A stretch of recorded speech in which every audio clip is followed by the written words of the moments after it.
Continuamos, então, repercutindo aqui no nosso jornal sobre a regulamentação da reforma tributária. Eu converso agora com o Fabrício Tannegutti, que é especialista em inteligência tributária e diretor também da Mix Fiscal. Muito bem-vindo, Fabrício. Muito bem-vindo. Muito obrigado, Simone. Um prazer estar aqui com você, um prazer estar aqui com o pessoal, os ouvintes da AgroMais. Prazer é todo nosso em tê-lo aqui no nosso jornal, viu, Fabrício? Agora, recapitulando um pouco, a gente viu aí todas essas análises, não é? Nunca teve, então, carne básica, conforme disse o presidente da Câmara, Arthur Lira, né? A presença dela na cesta básica. Diante disso também, se entrar a proteína animal na cesta com isenção total, a alíquota poderia subir, um grupo fala isso também.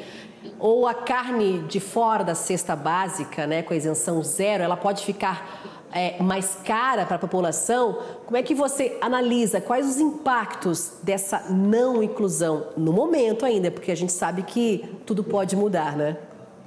É verdade. Tudo ainda está sujeito a... É só uma proposta e tudo isso está sujeito ainda a uma análise do Congresso. Mas a verdade é que tudo isso é uma negociação. Tudo é uma negociação. O que está posto no Congresso é uma negociação.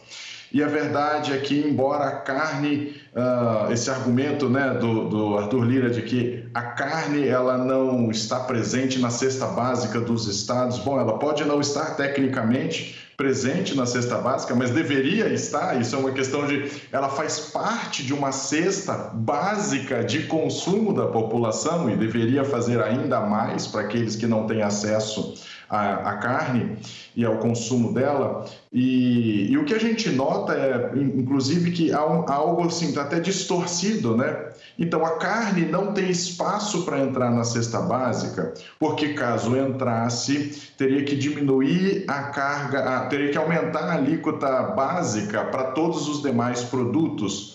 Interessante, mas não é porque a carne não pode entrar, é porque se gasta demais, então eu preciso ter uma alíquota muito grande. Talvez um gerenciamento das despesas mais eficiente poderia permitir que essa carne não fosse tributada.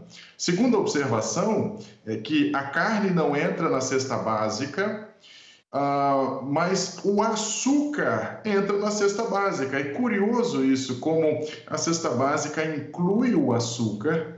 E as bebidas que levam açúcar são sobretaxadas, são cobradas além do que seria a alíquota básica, são cobradas com o tal do imposto do pecado, o tal do imposto seletivo.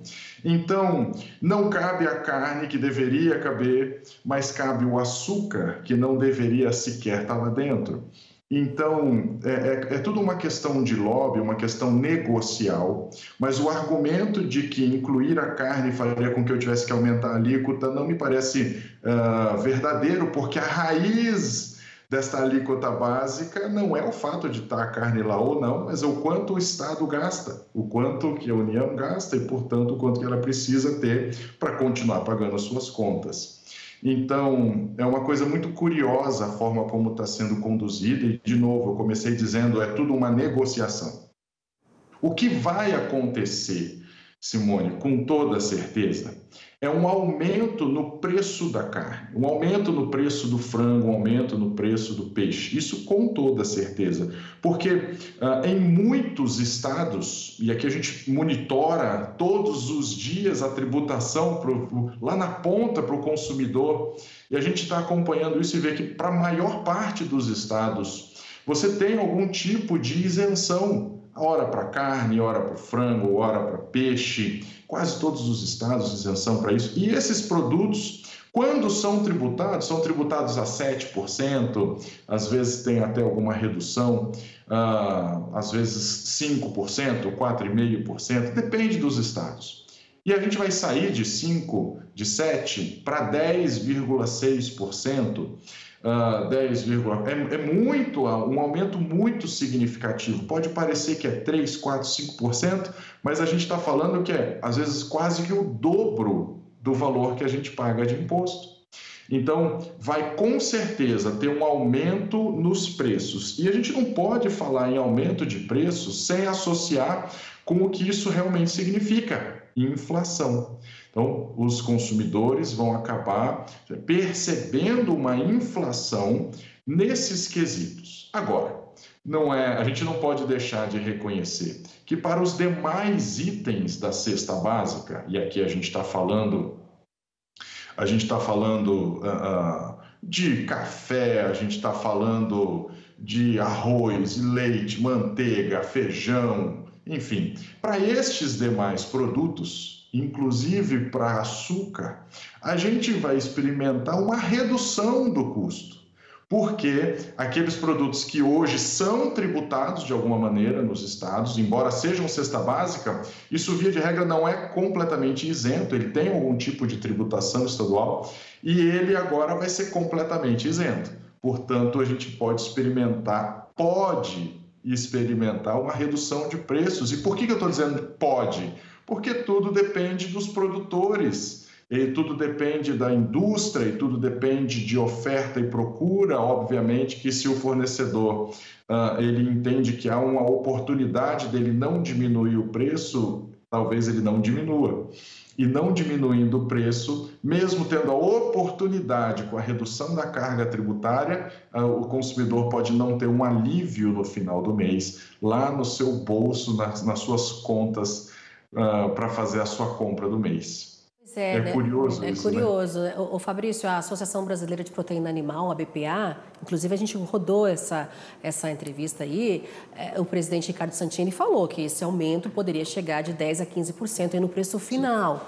Não é? A gente viu o próprio governo federal colocando como alimentos saudáveis na época ali a carne, né? É um alimento saudável e colocando os outros a partir do açúcar, não é? Os que têm gordura, saturados, como ruins para a alimentação do brasileiro. Ok, o presidente Lula chegou a falar, né, que poderia entrar uma carne de segunda aí para minimizar, entrar nessa cesta básica né, sem isenção zero, né, uma carne de segunda, mas não as carnes nobres. Aí a gente viu... Mas nenhuma das duas entrou, né? Então, não entrou nada. Não entrou nada, mas como eu falei, tudo... O açúcar. É verdade. E ficou o açúcar, curioso isso. O que fica claro para a gente é que não existe necessariamente uma razoabilidade ou não existe necessariamente um critério muito técnico, muito claro a ser definido. Então, a carne que faz bem fica de fora, por que o açúcar que faz mal fica dentro? Então, né, fica isento e a carne paga. Bom, a verdade é que é tudo uma grande negociação. É algo também curioso, né? Porque algo que a gente ainda vai experimentar é que há uma oportunidade ainda de se tributar por meio do imposto seletivo coisas que são da base produtiva do Brasil. Então, a gente está falando em tributar com esse tributo, esse imposto seletivo, mineração, que é a base. Antes de ter o agro, tem mineração. Você precisa do minério para produzir o aço, para gerar os implementos, para você poder ter o agro funcionando. Então, antes de ter o agro, tem mineração. E aquilo que antes não havia tributação, agora não só vai ter uma tributação básica, de 26%, né, 26,5%, mas ainda vai pagar uma sobretaxa por meio do imposto seletivo. Isso significa que a gente está começando a base pagando mais do que já paga hoje. Se a gente deve sim esperar um aumento, e um aumento que não vai ser muito pequeno, da inflação para grande parte dos produtos que são consumidos no dia a dia da população. Tá certo, infelizmente nosso tempo já avançou aqui, mas com certeza a gente vai voltar a falar e muito aí, viu, Fabrício, dessa inclusão ou não da carne, não é, na cesta básica com isenção total, porque até o momento, né, a carne, né, o setor vai pagar em relação a 40%, né, isenção de 60%, mas paga 40%, e quando essa conta fechar, terá esse aumento aí, segundo a BPA, né? Um aumento de 10% a 15%. Vamos aguardar, porque tudo isso, como você falou, a negociação está começando ainda a ser discutido. Viu, Fabrício? Tonegutti, especialista em inteligência tributária e diretor da Mix Fiscal. Obrigada mais uma vez, viu? Eu que agradeço. Muito obrigado. Foi um prazer.